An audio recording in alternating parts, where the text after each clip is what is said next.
Hi అండి, మా Jain journey YouTube channel చూసినటువంటి ఎందరో మహానుభావులకి అందరికీ వందనాలు. మీరు అనుకోవచ్చు, ఏంట్రా ఇతను టేబుల్ మీద ఈ టిఫిన్ పెట్టుకొని కూర్చోన్నాడని. ఈ టిఫిన్ అంత ఆషామాషది కాదు, నిన్న మనం కొన్నది కాదండి. ఇది మా ఇంట్లోకి వచ్చి 120 సంవత్సరాలు.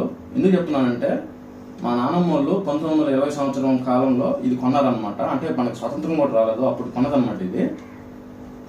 దీని గురించి ఈ మధ్య నేను ఎందుకు మీకు చూపించాలనుకున్నానంటే, మన ఛానల్లో ఎక్కువగా మనం హిస్టరీ కలిగిన వీడియోలు, అంటే బాగా ఎక్కువ సంవత్సరాలు పూర్వకాలంలో తీస్తూ ఉంటాం కదా, ఆ ఉద్దేశంతో పాతకాలం వస్తువులు కూడా చూపించాలనుకున్నాను అనమాట. నేను ఆ కాలంలో మీకు ఈ టిఫిన్ గురించి చెప్పాలనుకున్నాను. ఇదే కాదు, చాలా వస్తువులు ఉన్నాయి, అవి కూడా చూపిస్తాను.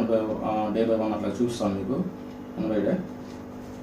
చూడండి, ఈ జనరేషన్లో మన కాలంలో అయితే ఇటువంటి టిఫిన్స్ రావు.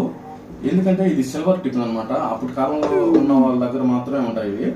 ఇట్లాగ ఎవరైనా మీ పెద్దవాళ్ళు మీకు ఇచ్చుంటే, మీ ఇళ్ళలో ఉంటే చూపించండి, మీరు కూడా కామెంట్లో పెట్టండి. చూడండి ఎంత బాగుందో, 150 సంవత్సరాల నుంచి చెక్కు చెదరలేదు, అప్పటి నుంచి మా ఇంట్లో ఉంది. దీంట్లో ఎక్కువగా మేము మురుగులు, గారెలు, నిప్పట్లు, ఫ్లాట్స్లో ఇవన్నీ పెడతా ఉంటాం. ఏం చెక్కు చెదరదు, చాలా బాగుంది ఇప్పటికి ఈ సిల్వర్ టిఫిన్. ఇటువంటిది మీ ఇంట్లో ఉంటే మీరు నాకు కామెంట్ పెట్టండి. చూసారా ఎంత చక్కగా బాగుందో. ఓకే, మరొక పాతకాలం వస్తువుతో మీ ముందుకు వస్తాను. అంతవరకు వందనాలు.